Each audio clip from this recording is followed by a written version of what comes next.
Est-ce que la gauche n'est pas en train de rejouer sa partition habituelle, la désunion systématique? Vous l'avez probablement vu dans Libération, François Ruffin propose l'organisation d'une primaire Gézère pour la gauche. Mais d'un côté, on a un Mélenchon qui déteste les primaires, et de l'autre, un Glucksmann qui déteste les insoumis. Mais alors comment on peut former une union à gauche si elle est amputée d'une partie de ses membres dès l'élection? Comment tout ça peut-il se concrétiser? Comment est-ce que ça rebat les cartes du contexte politique actuel? Aujourd'hui, on vous projette dans la guerre des gauches. Et pour le faire, on reçoit Jonathan Boucher-Petersen, tu es notre chroniqueur politique à Libération. Salut Jonathan. Salut. Est-ce que tu y crois à cette primaire ou est-ce que c'est voué à l'échec?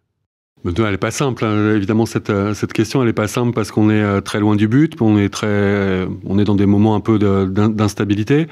Est-ce que j'y crois à cette primaire? En fait, on ne sait pas exactement de quoi on parle quand on dit une primaire. C'est-à-dire que si c'est la proposition de François Ruffin, je pense que lui-même n'y croit pas. C'est pas tellement le sujet de poser une proposition crédible, c'est plus d'enclencher une réflexion autour de ce nécessaire rassemblement de la gauche. Et là, on a des cultures politiques, des agendas, des stratégies qui sont très différents. Donc, je pense que c'est évidemment trop tôt pour faire complètement la météo, de dire ça arrivera, ça n'arrivera pas. En revanche, ce qui est sûr, c'est que la seule fois où la gauche a réussi à peser ou à faire des scores un peu significatifs ces derniers temps lors des législatives, c'est quand elle était rassemblée. Donc ça, il y avait une forme de nécessité fait loi. Après, on ne peut pas non plus mettre de côté le fait que Jean-Luc Mélenchon est totalement opposé au système de la primaire et que son identité politique, c'est la différenciation par rapport aux socialistes. Donc, il n'y a pas de raison qu'il change d'avis à ce niveau-là. Au milieu, on a un certain nombre de personnes qui ont des conceptions différentes de la primaire. Est-ce que c'est une primaire pour départager simplement des candidats qui viendraient chacun avec leur programme? Est-ce que c'est d'abord l'élaboration d'une plateforme commune et après la désignation de celui ou celle qui est le ou la mieux placée pour la porter? Et de l'autre côté, on a évidemment vu Raphaël Glucksmann, qui est un peu hors parti, en tout cas qui est à la tête de son petit groupuscule Place Publique, qui est quand même très en retrait de la vie politique nationale et qui se sert d'une certaine manière du spectre très large posé par François Ruffin, qui dit de Poutou à Hollande, pour dire qui dit de Poutou à Hollande dit avec les insoumis, même si on sait que la question ne se pose pas. Et comme lui, il y a cette espèce de différenciation qu'il a tout à fait le droit d'assumer avec les insoumis sur beaucoup de sujets, notamment les questions internationales, que ce soit Gaza, Israël ou que ce soit l'Ukraine. Il y a une vision géopolitique et des visions sur un certain nombre de sujets, de valeurs qui sont très, très différentes. Donc il se sert de ça, alors qu'il est plutôt bien placé dans les sondages et qu'il a le sentiment, je pense, de pouvoir exister par lui-même, d'être un peu sur la même stratégie que Mélenchon, de dire je ne vais pas m'abîmer dans cet exercice qui a été vertueux dans certaines circonstances. On pense évidemment à François Hollande à l'époque, mais qui peut aussi être un exercice assez délétère quand la primaire se résume à la capacité, en tout cas la volonté d'affirmer ses différences. Merci beaucoup de regarder cette vidéo, j'espère qu'elle vous plaît. Si c'est le cas, abonnez-vous à la chaîne YouTube de Libération. On publie des entretiens comme ça chaque semaine. Sachez que c'est une discussion qui est menée en direct sur Twitch, donc vous pouvez nous rejoindre également là-bas si vous voulez y participer. Et d'ici là, je vous souhaite un bon visionnage. Mais tu l'as dit au début, la gauche elle a réussi à s'unir avec le NFP, et ça c'est plutôt formidablement fait, mais c'est parce que c'était les élections législatives. Je veux dire, là il y a un autre enjeu, là c'est 2027, c'est pas pareil. De toute façon, il y a des élections qui par nature poussent au rassemblement et des élections qui par nature poussent à l'éparpillement. Les européennes, qui étaient aussi des élections pas si anciennes que ça, on a bien vu que la gauche, parce qu'il y a des conceptions différentes sur ces questions-là, a plutôt eu tendance à se disperser. Et ça a été plutôt profitable d'ailleurs à Raphaël Glucksmann, qui a pu aussi, et au Parti Socialiste, qui ont pu rééquilibrer le rapport de force avec les insoumis. La présidentielle, c'est vrai que c'est une élection très statutaire, identitaire, où chacun veut exister, quitte à faire 3% ou 2%, ce qui est un peu navrant pour les électeurs de gauche, mais c'est vrai qu'un parti qui n'est pas représenté à la présidentielle a le sentiment d'être déclassé, donc ça pousse chacun à vouloir porter ses couleurs. Donc après, on est sur des lignes je pense que ce débat, il n'est pas tranché. En revanche, ce qui est sûr, c'est quand on interroge les électeurs de gauche sur quel que soit le moyen pour y arriver, la volonté d'unité, la volonté de plutôt s'appuyer sur ce qu'il y a de commun que sur les différences qui sont des différences évidentes sur un certain nombre de sujets. Mais voilà, ce qu'on a toujours tendance à minorer, c'est qu'il y a quand même du commun à gauche et que les partis politiques ont plutôt tendance à faire vivre ce qui les différencie et les singularise. Donc ça crée parfois, la désespérance c'est peut-être un peu fort, mais une forme de lassitude de l'électorat de gauche face à des chapelles qui sont de moins en moins représentatives, deux, ont de moins en moins la capacité de peser par elle-même. Et ce qui est un peu compliqué, c'est que ceux qui pourraient être la locomotive de la gauche sont pas du tout dans cette dynamique-là. C'est-à-dire que Jean-Luc Mélenchon, il fait sa sauce d'une certaine manière en solo depuis qu'il a quitté le PS. Ça fait partie de sa force. Après, à chaque fois qu'il a proposé le rassemblement, c'est tout le monde est bienvenu, mais derrière moi et derrière mon programme. On a eu un commentaire dans le chat de Galatis 5 ou Galatis V qui nous dit au moins on en discute maintenant et pas 8 mois avant l'élection. C'est un bienfait. Non, c'est un petit progrès, quoi. C'est un petit progrès, mais après on en discute avec des gens qui disent ce que je disais au début, qui disent vraiment pas tous la même chose, quoi. Le fait que les Verts aient eu leur congrès, ça clarifie un peu. Le fait que les socialistes, dans début juin, le congrès sera derrière eux, ça clarifiera aussi un petit peu la position. Donc voilà, François Ruffin, il a allumé la mèche d'une certaine manière. Ça veut pas dire que les prises de position du moment seront forcément les prises de position à la fin, parce que c'est très difficile de savoir qui est exactement placé comment pour la future présidentielle. Donc il y aura évidemment un enjeu des sondages, il y aura évidemment un enjeu d'opinion et de pression de l'électorat de gauche sur ses responsables ou ses irresponsables, d'ailleurs selon l'attitude des uns et des autres. Après, il y a au moins une certitude, c'est que Mélenchon n'en sera pas, que Mélenchon sera candidat. Voilà, et que ça, il faut en tenir compte. Donc après, la difficulté ou l'enjeu, c'est est-ce qu'il y a une possibilité de faire exister une deuxième candidature de rassemblement, qu'elle s'appelle unitaire, qu'elle s'appelle commune. Enfin, à la limite, les mots sont pas très importants, mais voilà, est-ce qu'il y a suffisamment de communs pour... c'est un peu la formule d'Olivier Faure qu'il a dit aussi plusieurs fois, même si là, il en parle moins parce que le temps du congrès éloigne de ce genre de problématique, mais voilà, de Ruffin à Glucksmann, il faut pas être naïf, il y a des différences programmatiques, il y a aussi peut-être une capacité à se rassembler. Et justement, dans le chat, Mehdi vient de nous écrire, je ne vois pas l'intérêt de la primaire. Vous croyez sincèrement que Mélenchon se rangerait derrière Hollande s'il gagnait? Très objectivement, non. Il faut évidemment que Mélenchon, et c'est légitime, n'a aucun intérêt à prendre le risque d'une primaire qui devrait le conduire ou l'obliger, si tant est qu'il la perde, à se ranger derrière Hollande. Il n'y a pas de... Voilà, il a construit son identité politique par la rupture avec les socialistes et il a construit la croissance de son mouvement électoral par la différenciation avec le quinquennat Hollande et par l'inventaire le plus dur de la gauche au pouvoir de 2012 à 2017. Donc il y a tout à fait une cohérence de Jean-Luc Mélenchon à pas jouer le jeu de la primaire. Ça, je pense qu'il faut en prendre acte. Il faut arrêter de tourner autour du pot. C'est sa stratégie. C'est légitime d'une certaine manière. La question, elle se pose pas vraiment là. Elle se pose plus entre Ruffin, Autain, Castet, Olivier Faure, qui est pour l'instant encore à la tête du PS, Marine Tondelier.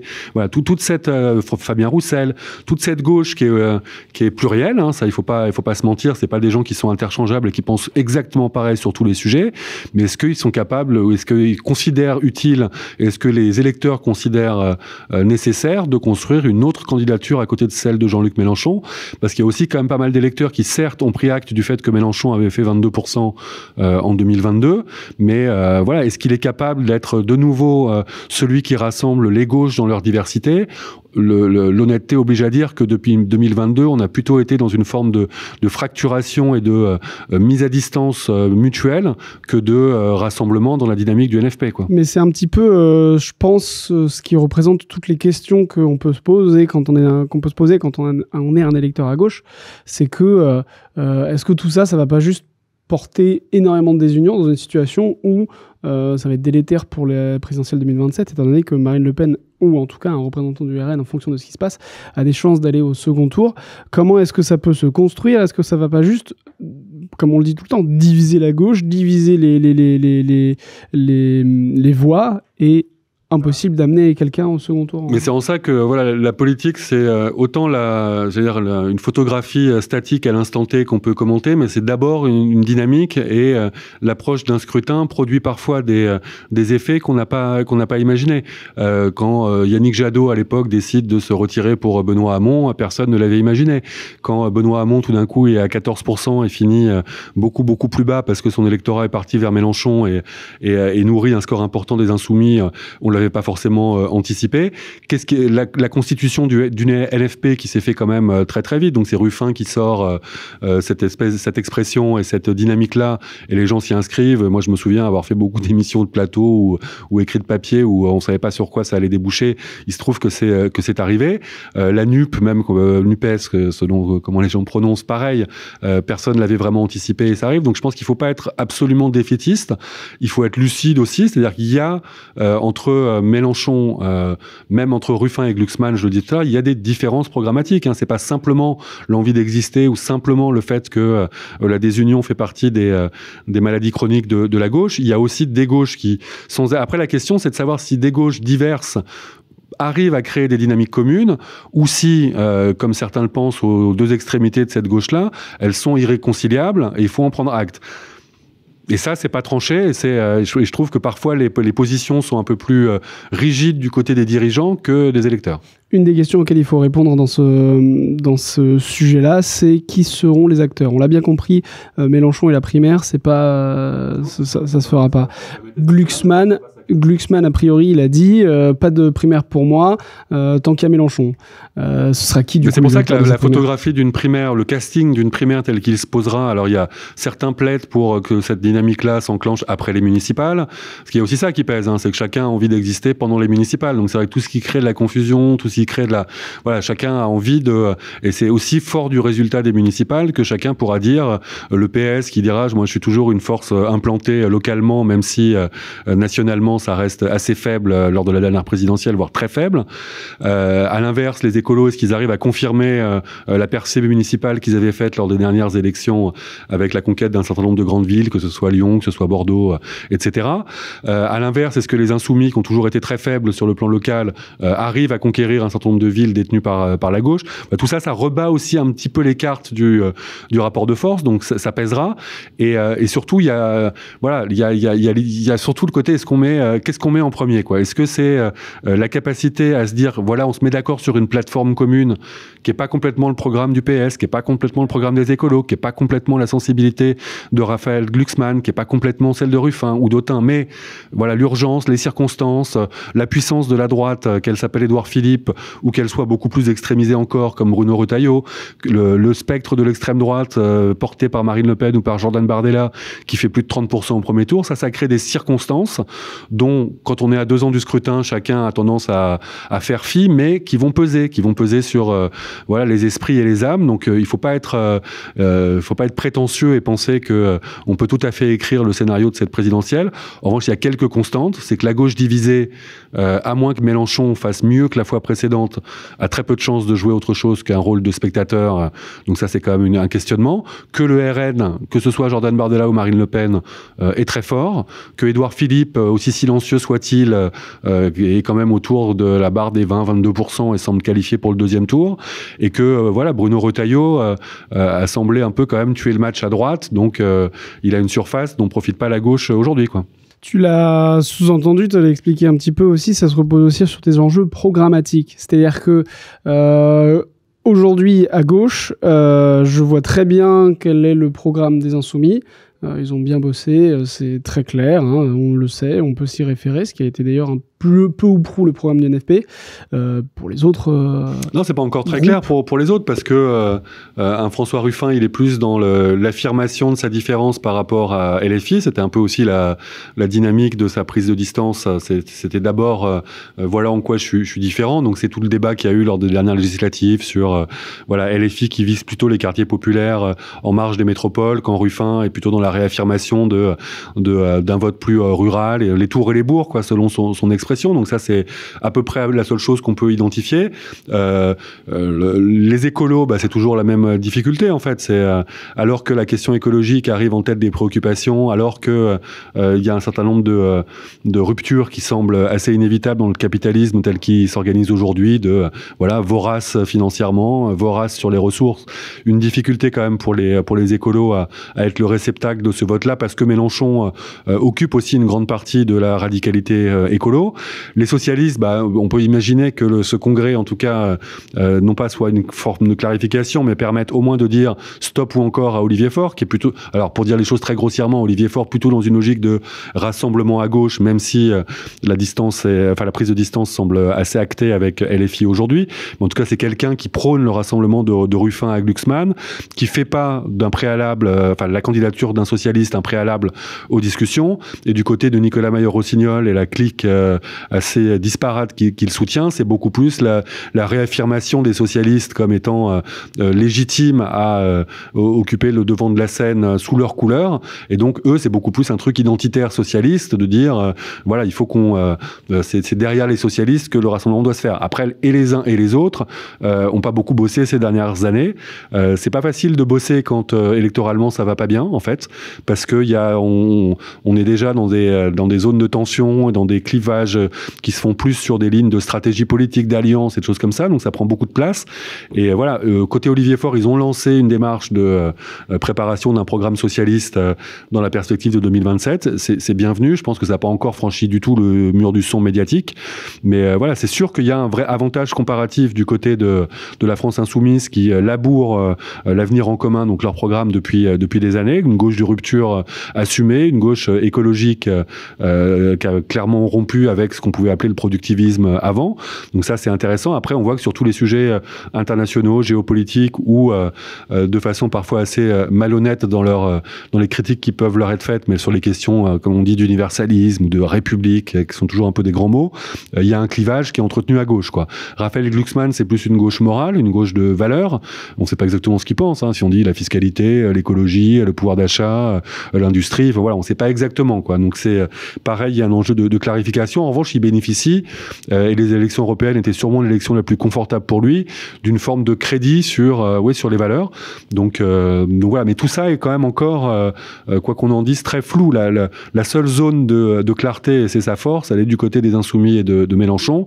En revanche, voilà, elle est aussi le principal obstacle au rassemblement pour des raisons humaines, politiques et qu'on a largement documenté ces dernières semaines, ces derniers mois et malheureusement aussi ces dernières années. Sur cet aspect programmatique, notamment du PS, Bobby Lacharue, dans le chat, nous dit qu'il faudrait que le PS développe un programme de rupture économique s'il voulait être crédible.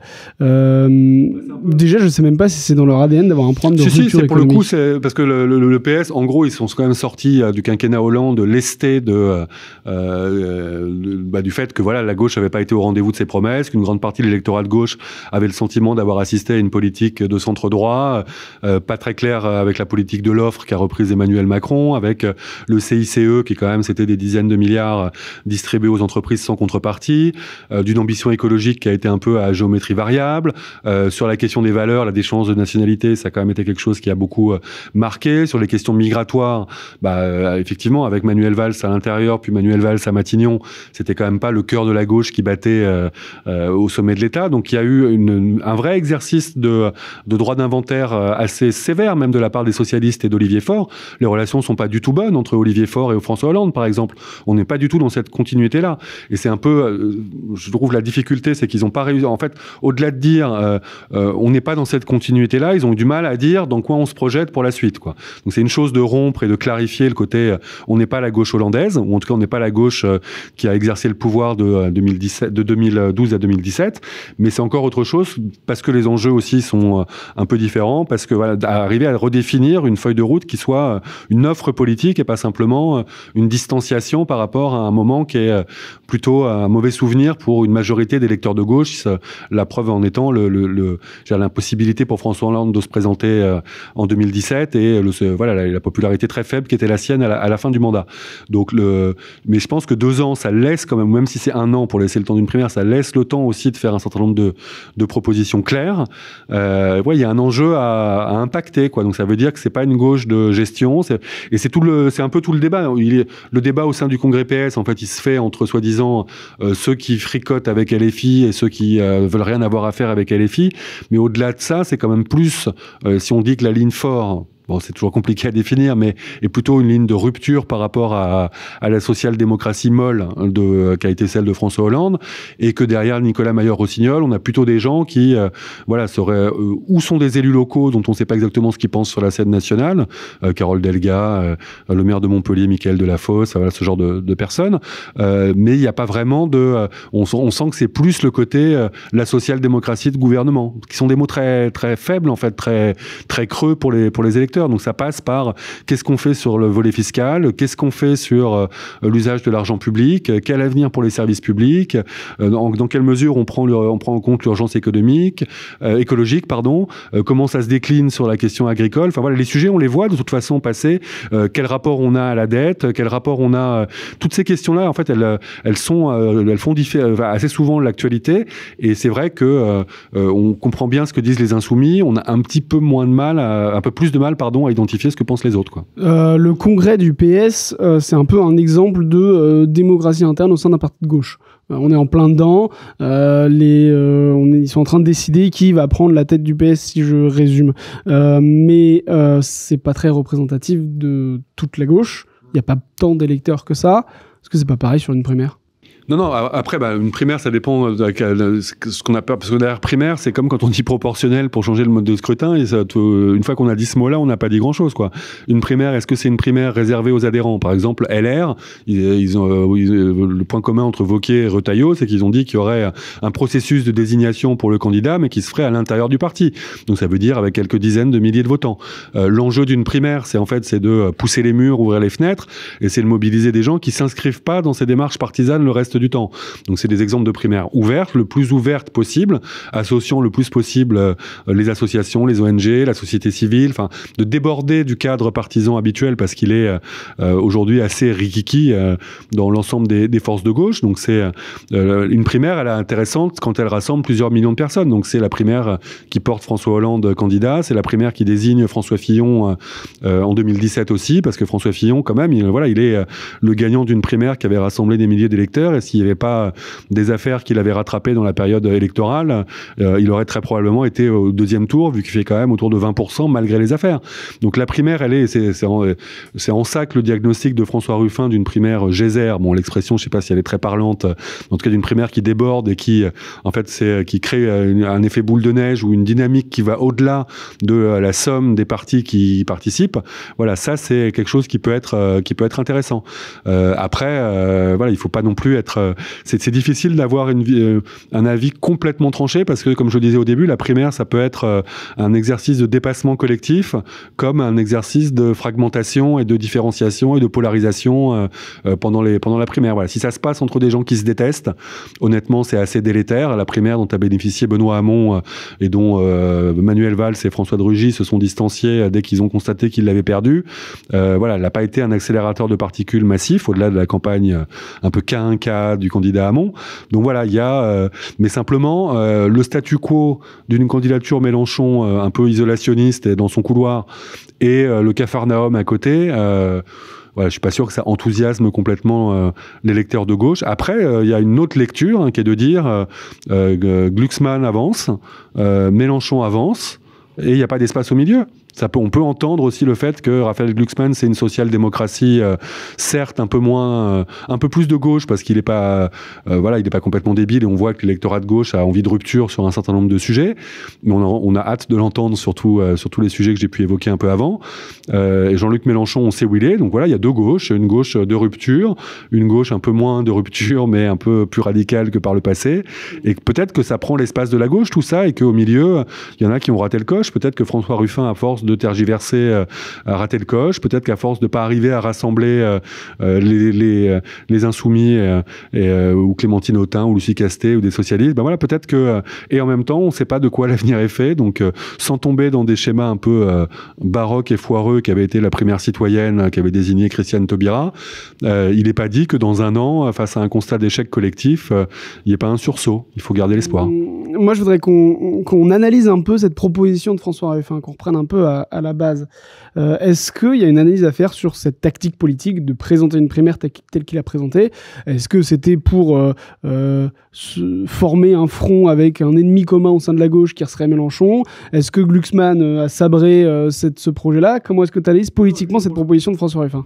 Lui, c'est vraiment de dire je rallume, là, au même titre que la flamme olympique revient le 21 juin aux Tuileries, c'est je rallume la flamme du NFP. Le NFP, quand même, je rappelle, était de Poutou à Hollande. formellement. C'est-à-dire que comme candidat NFP, on a eu des gens du NPA comme François Hollande lui-même, d'ailleurs qui a été élu. Donc lui, François Ruffin, il est simplement dans le côté je m'inscris dans cette dynamique-là. Entre-temps, il se trouve que Mélenchon est candidat, et on sait que la présidentielle mais c'est plutôt de dire que il sonne le tocsin parce que ce qui a justifié la création du NFP, la dynamique du NFP, c'est-à-dire le risque RN, quand on va se rapprocher du premier tour de la prochaine présidentielle, on pourra faire le même constat. Quand on voit même les sondages de deuxième tour pour ce qui va là aussi loin du scrutin, tout ça, on a quand même plutôt le sentiment que le RN est plus fort au premier tour qu'il était la fois précédente et qu'il est moins clivant, ou en tout cas que le barrage dont a profité Emmanuel Macron par 2 fois est quand même beaucoup plus friable cette fois-ci. Donc voilà, c'est pour ça que quand je dis que la politique c'est de la dynamique, c'est aussi des circonstances, des prises de conscience, une dramatisation, ou en tout cas une intériorisation des enjeux qui se fait de façon progressive, quoi. Là, c'est pas normal que tout le monde s'engouffre pas dans le jeu de la primaire. C'est assez logique que, j'allais dire, quand dans la façon de poser le sujet au départ, on soit pas dans un truc excluant, donc que François Ruffin prenne l'arc le plus large possible, ça a du sens. Mais comme je le disais au début, François Ruffin, il est au moins aussi intelligent que nous et il connaît mieux les insoumis que nous. Il sait très bien, quand il dit ça, que ça se fait dans une équation qui, à la fin, de toute façon, se fera sans les insoumis. Ça, c'est quelque chose vraiment dont il faut prendre acte et qui n'est pas forcément critiquable. Participer. Non, mais c'est pour ça que l'axe de Ruffin à Glucksmann a plus de sens comme réflexion collective, parce qu'au milieu, il y a des petites chapelles de la gauche et des personnalités qui ne seraient pas inintéressantes d'entendre débattre ensemble. Hein. Moi, je l'ai écrit dans un billet, mais honnêtement, des débats des primaires où il y aurait François Ruffin, Lucie Castet, Clémentine Autain, Fabien Roussel et Raphaël Glucksmann, pour citer des noms un peu au hasard, c'est pas un débat inintéressant. Il y a des nuances. Moi, je pense qu'il y a une capacité aussi à se rassembler. Et je pense que Raphaël Glucksmann, comme l'essentiel de son identité politique, et ça a été sa campagne des européennes, c'est je n'ai rien à voir avec LFI, qui en plus doit être ses convictions, hein, c'est pas que de la stratégie. Il est assez normal que face à la proposition de François Ruffin, qui est de Poutou à Hollande, ils disent moi je rentre pas là-dedans. En revanche, c'est pour ça que tout ça va se sédimenter. Quand tout d'un coup, collectivement, la gauche non mélenchonienne prendra acte que ça se fait sans Mélenchon, l'arc va un petit peu se rétrécir et on verra comment les uns et les autres se positionnent. Hein. C'est difficile de faire complètement la météo des 2 prochaines années. Est-ce qu'on peut faire un petit bilan des précédentes primaires qui ont pu se passer à gauche? Moi, je pense notamment à Benoît Hamon. Alors là, j'ai un petit trou si Benoît Hamon, c'était une primaire ou c'était le congrès du PS. Non, c'était une primaire. Mais du coup, ça a donné quelque chose de relativement désastreux. Non, ça n'a pas donné quelque chose de désastreux parce que dans la foulée de sa désignation à la primaire, après, le reproche qu'on a fait à la primaire, c'est que ça avait tendance à désigner le candidat le plus à gauche. En tout cas, dans la primaire à laquelle a participé Benoît Hamon, c'était ça qui n'était pas le même genre de primaire que la primaire très ouverte de François Hollande. C'est que ça a désigné un candidat qui était très à gauche. Ça, c'est ce qu'ont dit les gens qui voulaient pas le soutenir. Trop clivant, trop polarisé. Après, Benoît Hamon, quand il gagne la primaire, il est plutôt porté par cette dynamique-là. Et il y a des sondages où il est plus ou moins au coude à coude avec Jean-Luc Mélenchon, assez en amont du premier tour, mais plutôt au coude à coude, quoi. 14%, 15%, quelque chose comme ça, quoi. Donc quelque chose sur lequel on peut construire une dynamique qui amène à 20% si les choses se passent bien. Rétrospectivement, Benoît Hamon est le premier à dire qu'il n'a pas fait une très bonne campagne non plus. Il a la formule pour dire j'ai fait une campagne de Premier ministre scandinave. Donc le revenu universel, quelque chose d'intéressant sur le plan systémique, mais un peu trop complexe et pas assez impactant. Donc là-dessus, il y a aussi la responsabilité du candidat. Est-ce qu'il est capable de franchir le palier de la désignation et de hausser le niveau de jeu? Et ça, Benoît Hamon, il n'en a pas été capable quand Jean-Luc Mélenchon faisait une très bonne campagne de l'autre côté. Donc on a vu une bascule dans une logique de vote utile en faveur de Jean-Luc Mélenchon. Est-ce que ça, c'est écrit que ça se passe toujours comme ça? Du côté insoumis, ils en sont convaincus. Ils disent, nous, on sait faire campagne, on a un programme, on est là à 2 ans du scrutin, peut-être avec des sondages plus flatteurs que les fois précédentes, donc les mêmes causes produiront les mêmes effets. Moi, je pense que Mélenchon s'est abîmé quand même aux yeux du reste de la gauche ces dernières années, qu'il a l'âge qu'il a, et que c'est pas impossible que ce soit aussi un peu la candidature de trop, ou une candidature qui est moins vertueuse ou moins entraînante que les fois précédentes. Donc c'est le pari que fait Raphaël Glucksmann en disant, moi j'affirme ma candidature dès maintenant, chacun sait mes différences et ma différenciation avec les insoumis, et je vais rassembler toute la gauche qui ne se reconnaît pas dans les Insoumis. Après, est-ce que des gens qui sont séduits par la personnalité de François Ruffin ou de Clémentine Autain se rassembleraient derrière Raphaël Glucksmann de façon mécanique, sans passer par un processus de désignation qui s'appellerait des primaires? Ça, c'est une question. Mais même les politiques eux-mêmes, dans le chat, c'est ce que les gens un peu disent. Ruffin, Autain ou les Verts ne sont-ils pas plus proches de LFI que de Glucksmann, franchement? Un autre commentaire, Ruffin ou Autain n'iront pas contre Mélenchon, ils sont globalement sur la même ligne de rupture. Enfin, je veux dire, si jamais Glucksmann, étant dans un truc d'hypothèse, gagne cette primaire et le représentant de cette gauche en dehors de Mélenchon, dans quel monde Ruffin ou les Verts peuvent le suivre? Non, mais c'est pour ça que l'enjeu, c'est pour ça que je pense que c'est intéressant ceux qui disent que si un certain nombre de personnalités plurielles, je rappelle que dans la gauche plurielle de Lionel Jospin, par exemple, il y avait des gens dont on pouvait pointer à longueur de journée. C'est vrai que ça, c'est un exemple d'union qui s'est bien passé, entre guillemets. Mais c'était ce qu'on rappelait au moment du NFP, en disant, voilà, il y avait des gens qui étaient pro-nucléaire, avec des gens qui étaient anti-nucléaires, il y avait des gens qui étaient dans une gauche plus radicale et d'autres d'une gauche plus social-démocrate ou réformiste, quoi. Donc, la question, c'est pas ça. La question, c'est est-ce qu'il y a et c'est pareil et ça vaut pour tout, en fait, quoi. En fait, l'enjeu, c'est pour ça que je pense que la simple primaire où chacun viendrait avec son programme et où on départagerait ces gens-là serait pas très productive ou très vertueuse, parce qu'effectivement, chacun repartirait avec ses différences.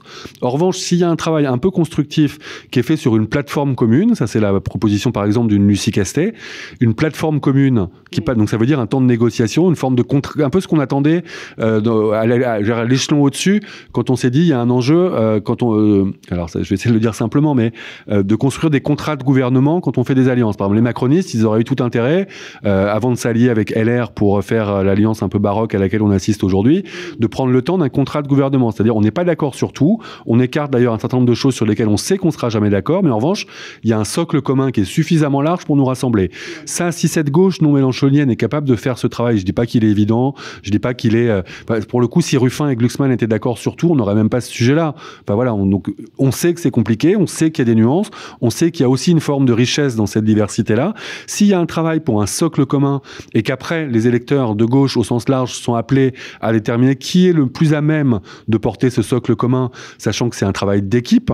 Et l'idée, c'est d'arriver un peu à dépersonnaliser ou à désindividualiser l'aventure présidentielle, sachant que tout pousse à l'inverse, puisqu'on est dans la mythologie de la cinquième, de la rencontre entre un homme et un peuple, quoi. Mais simplement, si on compte que là-dessus, alors c'est le statu quo, et c'est ce que je disais tout à l'heure, dans ces cas-là, on peut aussi prendre acte, ça en satisfait certains, de dire, il y a Glucksmann, c'est la gauche social-démocrate, un peu teintée de l'expérience des échecs de François Hollande. De l'autre côté, il y a une gauche de rupture qui est celle de Jean-Luc Mélenchon, et basta. Ça peut être ça, mais je suis pas sûr que ça réponde à quand même ce qu'attendent les électeurs, qui est de la dynamique de rassemblement, du commun, de l'unité. Et l'unité veut pas dire l'indifférenciation, c'est simplement la capacité à se dépasser collectivement. Après, si la gauche en est pas capable, on verra si Glucksmann ou Mélenchon sont capables d'aller au deuxième tour. Voilà, ce qui semble sûr, c'est qu'en candidat de deuxième tour, ils auront du mal à rassembler les gens dont ils ont besoin. Est-ce que cette idée d'une primaire, ce qu'elle pourrait en donner, ça rebat les cartes du contexte politique général entre Mélenchon, Édouard Philippe, le Rassemblement national, Bruno Retailleau, Gabriel Attal, etc. Il y a eu un sondage Harris Interactive qui a été commandé par la revue Regard. Je me suis fait une petite capture d'écran pour pas dire de bêtises sur les dates, qui a fait beaucoup parler. Peut-être que vous en avez entendu parler. Donc ça, c'était au mois d'avril, fin avril. Donc un sondage Harris Interactive qui disait que 26% des électeurs voteraient pour un candidat unique de la gauche. Donc ça, c'est la vision un peu fantasmagorique. Unique, ça veut dire de Poutou à Hollande, en gros. Enfin, ça n'existe pas. 20% si les insoumis partaient seuls de leur côté. Donc ce sondage, il dit pas une photographie de ce que sera le premier tour, mais il disait, la façon dont on peut le comprendre, c'est de dire que, il y a une possibilité pour faire exister une candidature avec toutes les difficultés qu'on a évoquées, mais à côté de celle de Jean-Luc Mélenchon, et que cette candidature est plutôt privilégiée par la majorité des électeurs de gauche et permet de faire jeu égal avec celui qui est pour l'instant le deuxième du scrutin avec toutes les réserves à 2 ans du vote, mais Édouard Philippe qui est autour de 20-22%. Donc la question qui se pose, c'est pas tant d'aller concurrencer les 30, 32, 33, 34% d'un Jordan Bardella ou d'une Marine Le Pen, mais c'est de dire à quel seuil est la qualification pour le second tour. On voit en tout cas en l'état, et ça peut-être que Mélenchon est capable, voilà, dans la façon de faire campagne dans les 2 ans qui viennent, de faire oublier un certain nombre de positions ou de sorties ou de façons de faire de la politique qui l'ont quand même abîmé depuis 2022. Mais en l'état, on sent qu'il y a une prime qui est donnée à la capacité de rassemblement. Donc voilà, après, c'est une candidature un peu hypothétique parce que depuis qu'on discute, on se rend bien compte que c'est pas facile de désigner l'homme ou la femme providentielle qui viendrait porter ce rassemblement. Mais encore une fois, je le répète, je pense que la seule solution, c'est que toutes les personnes de bonne volonté fassent l'effort d'un socle programmatique commun et après viennent se présenter à une primaire de désignation sur quelle est la meilleure personne pour porter en première ligne, ce qui forcément est un travail d'équipe. Mais la question que je me pose tu parles de Mélenchon au 2e tour. Moi, ce qui m'inquiète, c'est que vu les discours politiques comme monde du NFP, certains macronistes, certains socialistes aussi, même qui disaient, allez, non, quand même pas, parce que ce que je vais dire, je crois que les socialistes ne l'ont pas dit, mais des macronistes ou des républicains qui disaient, moi, entre un 2e tour, NFP, donc Mélenchon, et le Rassemblement National, je vote Rassemblement National. Il y a même moyen que au 2e tour, il y a un front républicain plus contre le RN, mais contre Mélenchon. Il existe d'ailleurs, et il est formulé par certains. Mais il y a après, moi j'ai tendance depuis le début à lister un certain nombre de fautes commises par Jean-Luc Mélenchon, mais il y a une diabolisation absolument hallucinante aussi des insoumis d'une manière générale. Donc après, c'est toujours un jeu un peu pervers parce que être diabolisé par ce qu'ils considèrent être le système, c'est bien la preuve qu'ils n'en sont pas, qu'ils sont anti-système. Donc ça nourrit aussi une partie de leur électorat. Et en même temps, dans un premier tour, on garde sa pureté d'une certaine manière. Et en même temps, on voit tous les sondages dans un 2e tour. La principale faiblesse de cette gauche-là, pour des bonnes et pour de très mauvaises raisons aussi, c'est qu'elle est très peu rassembleuse et qu'effectivement, côté LR, côté une grande part des macronistes, même s'il y a quand même une part des macronistes qui oublient qu'ils ont profité de la dynamique de Front républicain au 2e tour. Hein. Ils étaient quand même bien contents qu'un certain nombre d'électeurs de gauche, Macron le premier, même que des insoumis se retirent. Oui, bien sûr, mais ça a été le cas. Après, ça a été le cas en faveur d'Elisabeth Borne, par exemple, où ça a été le cas. Mais bon, il y a plein de cas comme ça, mais l'amnésie en politique, c'est assez classique. Non, ce qui est sûr, c'est que voilà, c'est développé quand on entend Laurent Wauquiez dire que LFI c'est le principal ennemi de la République, tout en faisant les yeux doux au RN et en appelant à un rassemblement de la droite de LR, un Sarac-Nafo.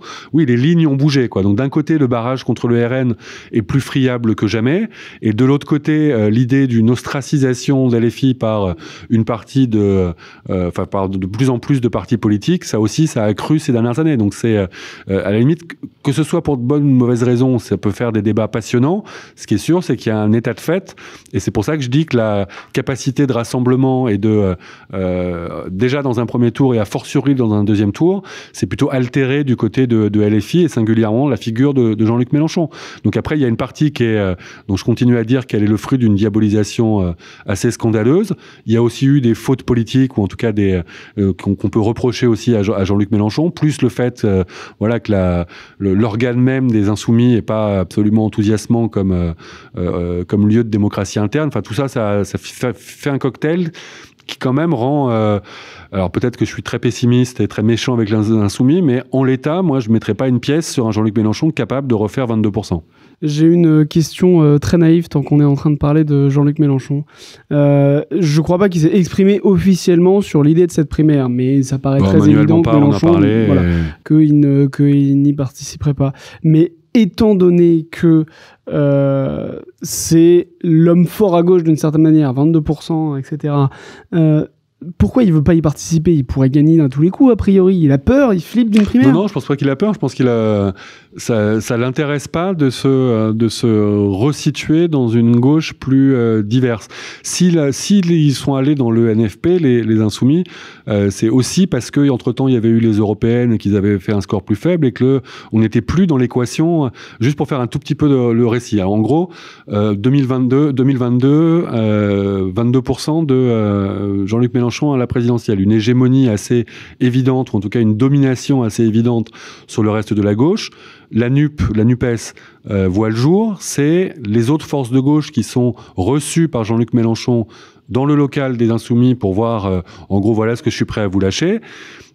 avec une imprégnation très forte des insoumis.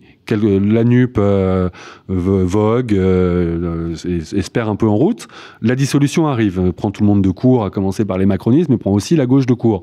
Entre-temps, il y avait eu les européennes qui avaient un peu rééquilibré le rapport de force avec le score de Raphaël Glucksmann dans une élection qui est de toute façon traditionnellement très défavorable aux insoumis. Là, François Ruffin sort l'expression du nouveau Front populaire, et même dans la scénographie, les choses ne se font pas pareil. C'est plus les insoumis qui reçoivent en mode force dominante les autres partis, c'est les autres partis hors LFI qui se mettent d'accord en disant on va s'unir et qui rencontrent dans un lieu plus neutre les insoumis pour dire voilà comment on peut se répartir. Et on voit d'ailleurs que dans le nombre de députés, il y a plutôt eu un rééquilibrage dans la somme globale, même si les insoumis ont très peu perdu de députés d'une séquence à l'autre, mais entre-temps, les socialistes en ont eu plus, les écolos en ont eu plus, voilà. Donc il y a eu ce rééquilibrage et ce fait que la dynamique de 2022 avec un Jean-Luc Mélenchon hégémonique a plutôt eu tendance à s'étioler un petit peu. Comme après, en plus, chacun a eu tendance à se différencier des insoumis sur la question de Gaza, sur la question de l'Ukraine à un certain moment. Tout ça étant, encore une fois, je le répète, je ne fais pas du tout les insoumis les seuls responsables de cette situation. Mais voilà, Jean-Luc Mélenchon, il y a quand même une forme de cohérence dans son positionnement et dans sa façon de faire de la politique depuis qu'il a rompu avec les socialistes, c'est de tracer sa route, de tracer son chemin, d'élaborer un programme. Et c'est vraiment quand les circonstances ne laissent pas d'autre choix que ils finissent par toper pour des élections où ils avaient tous à y gagner. Là, dans un premier tour de présidentiel, lui, il pense que s'il se compromet avec quelque chose qui ressemble à des socialistes, il va perdre une partie de sa base électorale qui dira c'est une forme de retour en arrière. Donc sa stratégie, c'est plutôt qui est contestable, questionnable, qui est pas sûr du tout d'aboutir. C'est plutôt de dire j'avance, on a un programme, on a un candidat, on a des forces militantes, on avance. Et on va aller mobiliser dans les quartiers populaires et chez les abstentionnistes des gens qui participent pas aux élections habituellement et qui vont faire se lever une nouvelle majorité. Ça, pour le coup, ça peut s'interroger. Mais c'est quand même, ça reste un parti dont la création s'est fait par la rupture avec les socialistes et ceux qui fricotaient avec eux, donc les écolos en partie, même si effectivement on peut se dire que la ligne de Marine Tondelier et la façon d'être de Marine Tondelier peut être tout à fait compatible avec les Insoumis. Elle est moins compatible avec Jean-Luc Mélenchon. Mais justement, les écolos, ils se sont prononcés sur la primaire, je crois pas avoir vu ça. Non, les écolos, c'est un peu baroque, quoi. Il y avait eu une initiative dans Libération aussi de Lucie Castet et Marine Tondelier qui défendaient l'idée d'une candidature unique. Plutôt dans une idée de montrer que c'était ce que les électeurs attendent et mettre Jean-Luc Mélenchon sous pression pour qu'il évite de partir en solo comme il l'a fait là et comme il accélère et comme il risque de pas en démordre. Donc c'était un peu une forme, un peu comme Ruffin, c'était quelque chose d'un peu théorique, de dire l'horizon doit rester celle d'une candidature unique. Après, il y a une nuance entre Lucie Castet, qui est, comme je l'expliquais, dans l'idée de plateforme programmatique, puis désignation de la personne la mieux placée pour le porter. Et Marine Tondelier, elle est plus dans une logique de primaire des territoires où il y aurait des espèces de débats par thématique. Donc c'est pas hyper clair. Marine Tondelier, elle est pas complètement claire là-dessus. Puis je pense qu'elle exclut pas à titre personnel de porter les couleurs écolo si elle voit que le rassemblement est pas possible. Chacun ménage un peu les deux. Les socialistes, c'est pareil. Ils se disent, en fait, il y a une prime où en tout cas chacun se dit, je veux pas être identifié comme étant le diviseur. Et en même temps, chacun se prépare, voire a très envie d'aller porter les couleurs de son parti dans la présidentielle. Donc mais tout ça est un jeu un peu, c'est autant humain que délétère, quoi. Bon, avant de terminer cet échange, j'ai une dernière question qui va essayer d'un petit peu rebattre toutes ces cartes. Non, mais aujourd'hui, qu'est-ce qu'on attend ? Qu'est-ce qui manque pour que cette primaire se passe ? Moi, je pense que plus qu'une primaire qui se passe, on attend la démonstration que les forces de gauche sont au travail, vraiment au travail. qu'on n'est pas simplement dans la stratégie de moi je me vois bien faire ça avec lui, moi je me bien, enfin voilà, oui ou non ou à LFI, c'est pas suffisant pour aborder une présidentielle. Donc des choses, voilà, donc la capacité à exister dans le débat public avec encore une fois, c'est toujours difficile d'être que sévère avec les partis parce que le jeu médiatique et la façon d'aborder la présidentielle pour la plupart des médias, c'est une course de petits chevaux de personnalité. Mais je pense que quand même, moi je pense qu'il serait capable de publier des propositions communes sur un certain nombre de sujets, ça ferait du bien à la gauche. Mais c'est bosser, parce que le simple jeu de balancier de dire avec le macronisme, on revient dans le clivage droite-gauche et les forces traditionnelles vont en profiter, on voit bien que c'est pas suffisant. Côté LR, ils n'ont pas tellement plus bossé, mais on sait que voilà, Bruno Retailleau a une identité politique qui est, je pense, assez claire pour les électeurs et pour ceux qui le soutiennent. Ça en fait pas un poids lourd du premier tour d'une présidentielle, mais au moins on sait qu'il est très libéral, très conservateur, très réactionnaire même. Il profite d'une tribune médiatique qui est importante sur un certain nombre de sujets au ministère de l'Intérieur. Ça, c'est pas quelque chose dont les forces de gauche peuvent profiter. Donc voilà, être dispersé et être dans l'opposition, c'est pas la meilleure façon d'aborder une présidentielle.